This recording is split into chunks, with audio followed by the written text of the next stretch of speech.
Hello everyone. Welcome to SJECE classes where learning never stops. Please subscribe to this YouTube channel to get latest content regarding your studies. Today, I will teach you Biology, Chapter 2, The Flower. A flower is the most attractive and colorful part of flowering plants.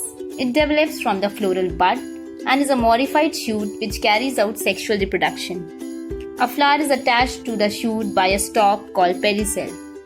Upper swollen end of the pedicel is called thalamus. All the floral parts are attached to the thalamus. Now moving forward to parts of a flower.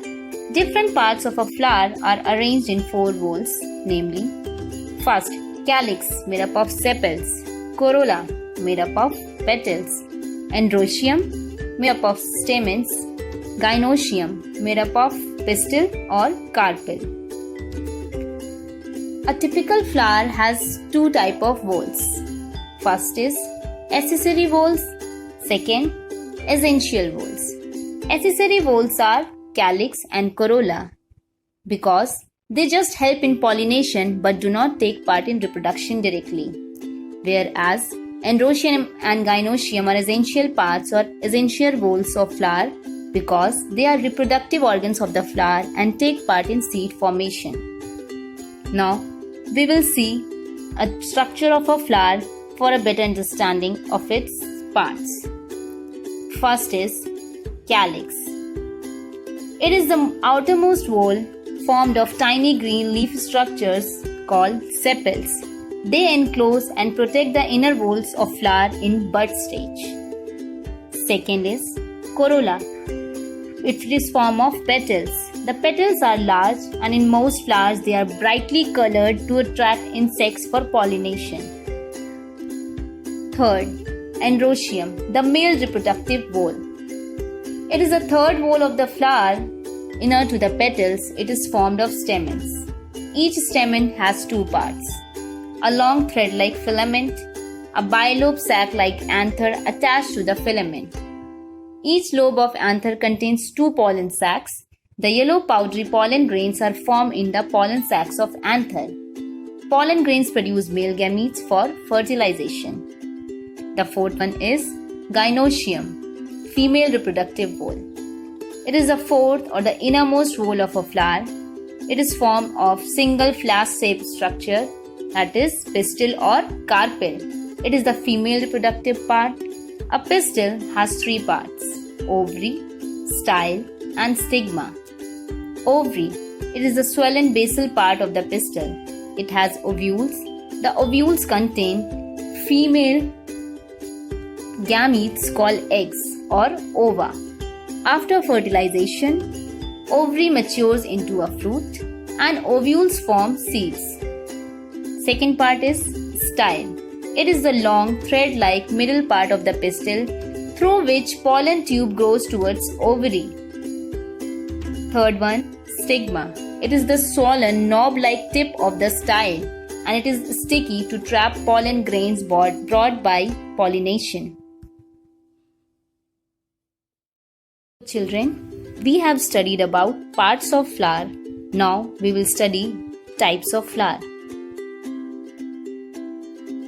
Flowers can be classified in many ways. First, depending on the presence of male and female reproductive parts, there may be bisexual or unisexual flowers. Bisexual flowers have both male and female reproductive organs, that is, stamens and pistils. These are also called hermaphrodite flowers. Examples: China rose, mustard, pea, gram, etc.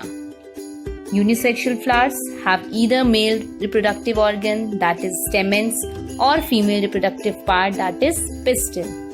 Examples: cucumber, pumpkin, papaya, coconut, etc. Second, depending on the presence of floral whorls, there may be complete or incomplete flowers. Complete flowers have all the four whorls, that is, sepals, petals, stamens, and pistils present in them. Examples: China rose, mustard, pea, etc. Whereas incomplete flowers have one or more voles missing in them. Examples are mulberry, pumpkin, papaya, etc. Now children, we have studied about parts of flowers, types of flowers. Now we will study the functions of a flower. Children, flower performs a variety of functions. First is reproduction. Flowers are reproductive organs of a plant. They produce male and female gametes for the process of reproduction. Second, ornamental value. Flowers are used for decoration at various places and in various ways, such as wedding ceremonies, etc.